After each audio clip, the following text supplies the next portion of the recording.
staphylocoque est une bactérie. Donc une bactérie, c'est la plus petite forme de vie vivante. Notre corps humain, par exemple, est constitué d'environ 10 000 milliards de cellules, mais on a en fait en nous 100 000 milliards de bactéries, donc 10 fois plus de bactéries que de nos propres cellules. Donc le staphylocoque fait partie de ces bactéries. Il vit avec nous, ce qu'on appelle une bactérie commensale. Une personne sur deux environ va porter au niveau des fosses nasales le staphylocoque doré de façon stable. Il va vivre avec nous sans nous nuire, donc sous sa forme gentille, commensale. Et puis sous sa forme méchante, il va pouvoir causer des maladies assez graves et qui vont affecter pratiquement tous les organes du corps humain. Donc ça peut aller d'infections cutanées, des éruptions, des furoncles, des choses comme ça, jusqu'à de l'ostéomyélite, des pneumonies, des endocardites. Donc c'est un pathogène très dangereux.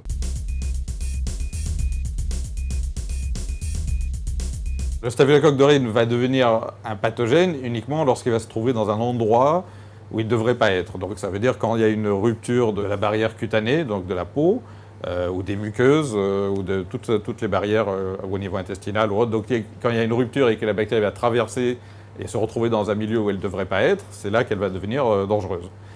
Parce qu'elle va, en réponse au système de défense de l'hôte, produire des toxines et toutes sortes de molécules qui vont les permettre d'envahir les tissus et de survivre. Parce qu'en fait, ce qu'elle veut faire, c'est survivre. Et le staphylocoque a évolué pour avoir un arsenal assez impressionnant d'armes biologiques, finalement, qui lui permettent d'envahir et de détruire les tissus et de causer toutes sortes de maladies.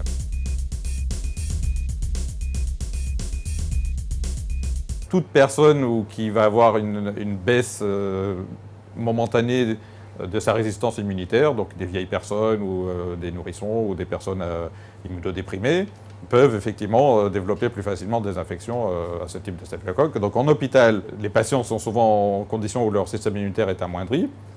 Et dans ces conditions-là, ils vont plus facilement être surinfectés par un staphylocoque.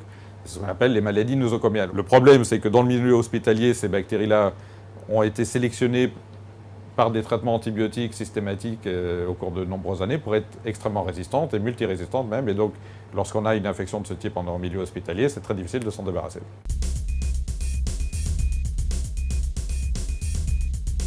Contre le staphylocoque, il y a trois voies d'attaque. Il y a une voie qui consiste à faire de la recherche fondamentale pour comprendre comment marche la bactérie et comment elle fonctionne pour mieux, comme on dit, mieux connaître son adversaire, pour mieux pouvoir l'attaquer. À partir de ces données-là, il y a deux approches qui sont utilisées. Soit trouver des nouvelles molécules, des nouveaux types d'antibiotiques qui vont permettre d'empêcher cette bactérie de se développer lors d'une infection, soit des stratégies vaccinales avec une approche thérapeutique qui vise préventive essentiellement.